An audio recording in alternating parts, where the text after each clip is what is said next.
Roll ಮಾಡ್ಕೋಬೇಕು. ಉಂಡೆ ಥರ ಮಾಡ್ಕೊಂಡು ಈ ಥರ ಇರಬೇಕು.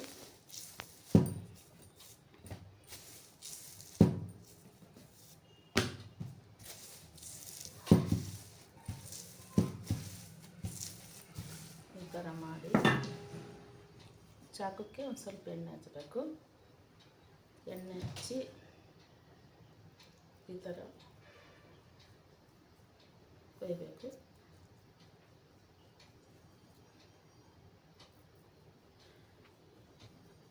ಎಷ್ಟು ನಾವು ಚೆನ್ನಾಗಿ ಕೊಯ್ತೀವೋ ಚೆನ್ನಾಗಿ ನೀಟಾಗಿ ಕೊಯ್ತೀವೋ ನೀಟಾಗಿ ಬರುತ್ತೆ.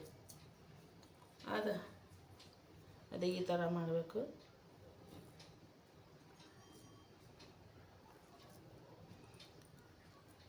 ನನ್ನ ಚಾನಲ್ ಫಾಲೋ ಮಾಡ್ತಾಯಿದ್ರಿ. ನಾನು ವೆರೈಟಿ ನಿಮಗೆ ಕಲಿಸ್ತಾ ಇರ್ತೀನಿ.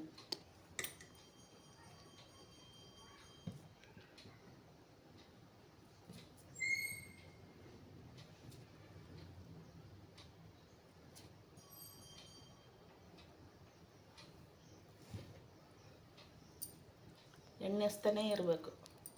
ಎಣ್ಣೆ ಹಚ್ಚಿದ್ನಂದರೆ ಚಾಕುಕ್ಕೆ ಹತ್ತಲ್ಲ. ಎಣ್ಣೆ ಹಚ್ಚಲಿಲ್ಲ ಅಂದರೆ ಚಾಕುಕ್ಕೆ ಹತ್ಕೊಂತೈತೆ.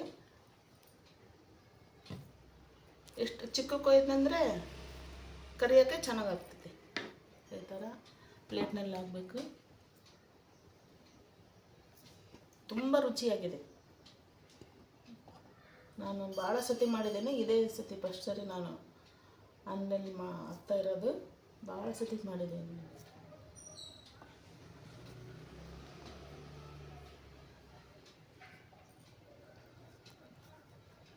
ಸ್ವಲ್ಪ ಮಾಡಬೇಕಂತ ಹೋಗಿ ಭಾಳ ಜಾಸ್ತಿ ಆಗಿಬಿಡ್ತು.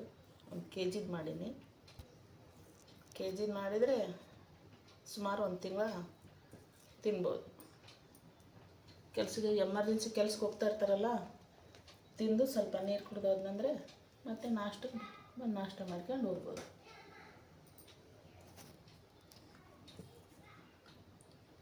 ಚೆನ್ನಾಗಿರುತ್ತೆ. ಇದು ಮಾಡಿರಿ. ಮಕ್ಕಳಿಗೂ ಬ್ರೆಡ್ ತಿನ್ನೋದಕ್ಕಿಂತ ಇದು ತಿನ್ನಿಸಿದ ಆರೋಗ್ಯಕ್ಕೆ ಒಳ್ಳೆಯದು. ಏನು ಬ್ರೆಡ್ಡು ಬಿಸ್ಕೆಟು ಆರೋಗ್ಯಕ್ಕೆ ಚೆನ್ನಾಗಿರೋದು. ನ್ಯಾಚುರಲ್ ಮಾಡ್ಕೊಂಡು ತಿನ್ಬೇಕು ಮನೆಯಾಗೆ.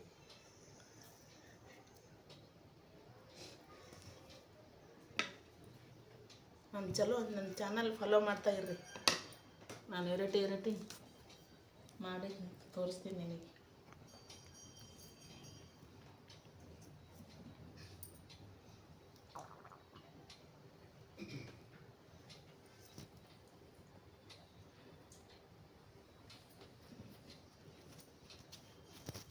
ಒಂದು kg ಹಿಟ್ಟಿಗೆ ಅರ್ಧ kg ಹೋಳಿಗೆ ರವೆ, ಅರ್ಧ kg ಮೈದಾ ಹಿಟ್ಟು ಮಿಕ್ಸ್ ಮಾಡಿ ಮಾಡ್ತಾ ಇದ್ದೀನಿ. ಸ್ವಲ್ಪ ತೆಳ್ಳಗಾಯ್ತು ಅಂತ ಹೇಳಿ ಎಕ್ಸ್ಟ್ರಾ ಮನ್ಯಾಗ ಗೋಧಿ ಬೀಸಿದ್ವಿ, ಅದು ಎಕ್ಸ್ಟ್ರಾ ಹಾಕಿದ್ದೀನಿ.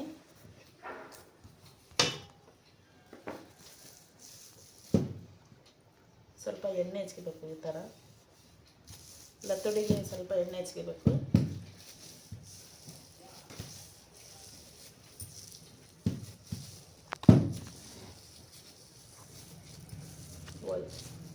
ಟೂರ್ ಹೋದ್ರೂ ಇಟ್ಕೊಂಡು ಹೋಗೋಕ್ಕೆ ಚೆನ್ನಾಗಿ. ಟೂರ್ ಹೋದರೆ ಎಲ್ಲಾರ ಪಾರ್ಕಿಗೆ ಹೋದರೆ ಟೈಮ್ ಪಾಸ್. ಸುಮ್ಮನೆ ಹೊರಗಡೆ ತಿನ್ನೋಕ್ಕಿಂತ ಆರೋಗ್ಯಕ್ಕೆ ಹೇಳ್ಬೇಕು. ಇದಾದರೆ ಚೆನ್ನಾಗಿ ಬೆಲ್ಲ ಹಾಕಿರ್ತೀವ, ಎಣ್ಣೆನೂ ಕಮ್ಮಿ. ಇದು 2ನೇ ಸರಿ 2 ರೊಟ್ಟಿ ಇದು.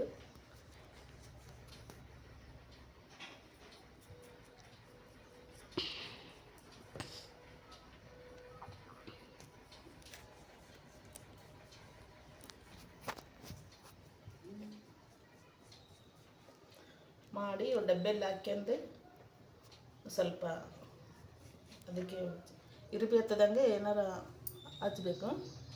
ಇರುಬಿ ಹತ್ತಿಬಿಡ್ತಾವೆ ಇಲ್ಲಾಂದರೆ.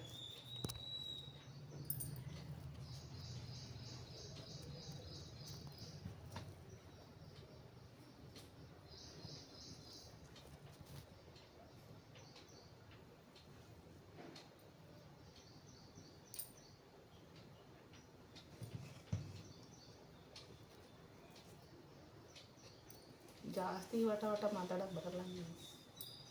ಶಾರ್ಟ್ ಶೂಟಾಗಿ ಹೇಳ್ತೀನಿ, ಕಲ್ತ್ಕೊಂಡು ನೀವು ಸ್ವಲ್ಪ ಮಾಡಿರಿ.